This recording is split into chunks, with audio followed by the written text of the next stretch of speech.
This is drunk Magnus Carlsen playing with the white pieces, wearing beer goggles to simulate 20 pints, and Levy Rozman with black. It's blitz chess, 5 minutes over the board, and the game is featured on the new app Take. Give it a download, check it out, and what a fun game this is. Let's have a look. We're diving in. Magnus kicks off with pawn to e4 and Levy goes d5. The Scandi, very similar to the Caro, which he loves. In honour of playing Magnus, he goes for this one as he's from Scandinavia. Magnus, that is. And we see the first test now of Levy and his ability to become a grandmother. He passes the test by saving his queen. Well on his way to 2500. Magnus takes the centre here, d4 for the score. Both players developing their knights, and now you can of course go for this pin variation or pawn to c ships,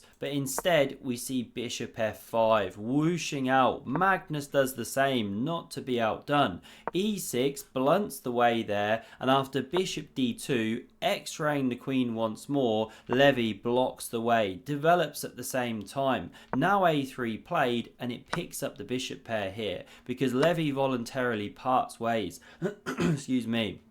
Drops the queen back to b6 here. He's given Magnus the bishops, but he's very solid. His knights can start hopping in this closed position. And now I love this. Does Magnus castle? No.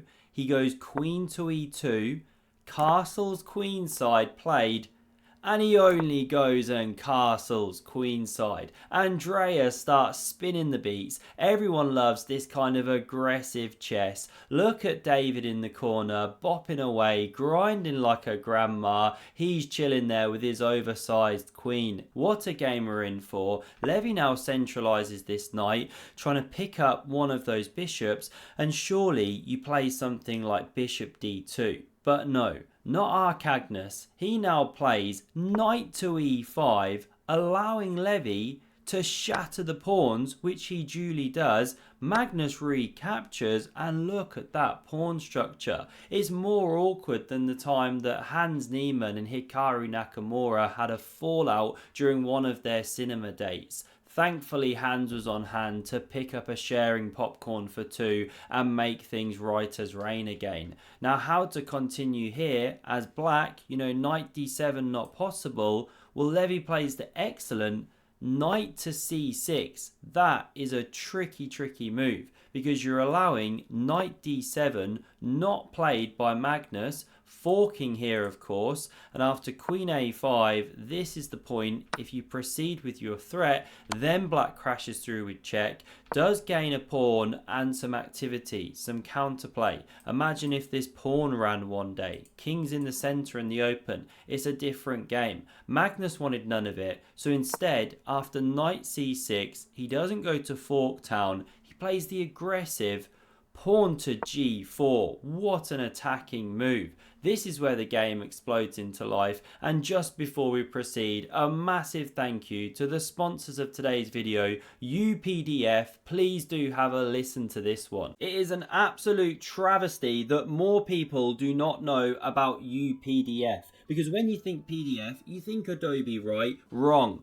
This is what you should now think. Look at that price point. Absolutely insane. Coming in at about a sixth of the cost of Adobe. You would think you're losing features. No. The richness there is the same and then even superior in many of the key areas. Let's talk converting documents. UPDF's got you covered in all the standard and CSV, GIF, BNP. Does Adobe? No, it doesn't. How about compatibility? Adobe standard PC version covers you on Windows, but not on Mac, not on iOS. With UPDF, it does. And then we come to the icing on the cake, UPDF's AI assistant here. And not only can you talk to it about images, but you can also talk to it about questions outside of just PDF.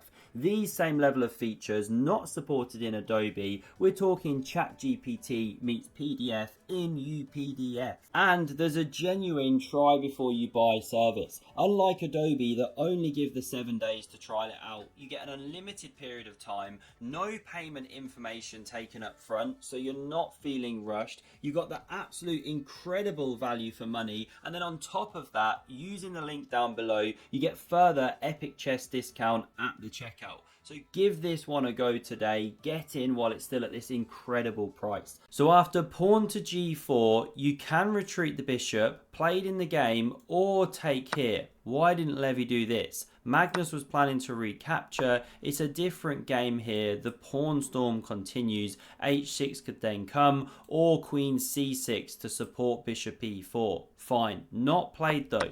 We didn't see captures on e5. Instead, the bishop retreats voluntarily. Still, Magnus doesn't want to go to the fork Vegas and allow the queen into here on the dark squares. So he pushes now after takes and h4, just going for the black monarch. Levy goes for the counterplay, king b2, because obviously, bro, now he drops back with a check. It's got to be done. You're playing the world #1. At least you can say you checked him. Now knight e7, and Levy looking for more. He wants to drum up his own attack here. h5 from Magnus, knight d5 centralizing, and look at that. It threatens a fork almost as massive as Magnus Carlsen's speedboat hair. So he responds, takes off that knight, changes the pawn structure, and now pushes forth into the heart of Levy's position with that pawn h6 move.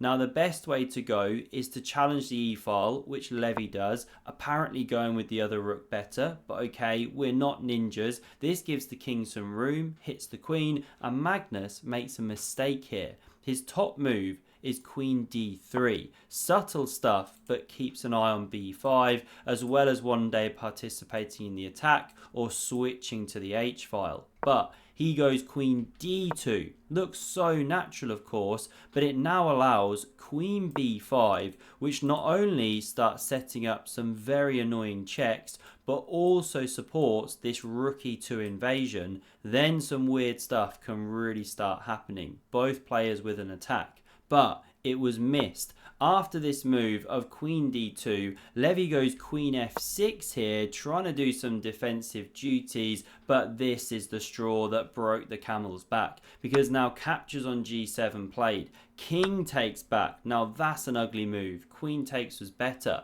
Magnus now crashes through with check. The king retreats and he sits back and whispers, do you even rook lift, bro? His clock's ticking, but the pieces now flowing into the attack. Queen g7, this one drops back, and now you could bring a rook across. Still the attack continues. g5 is an excellent boa constrictor move, but this one's asking for trouble, leaving this undefended, no time to double, because after Magnus triple stacks, he should have been flipping burgers. Levy's now got to run away. No time to bring this rook here, or he actually gets checkmated after queen takes, and the king's getting kebabbed. So king f8, it's got its running shoes on. Now the check comes anyway.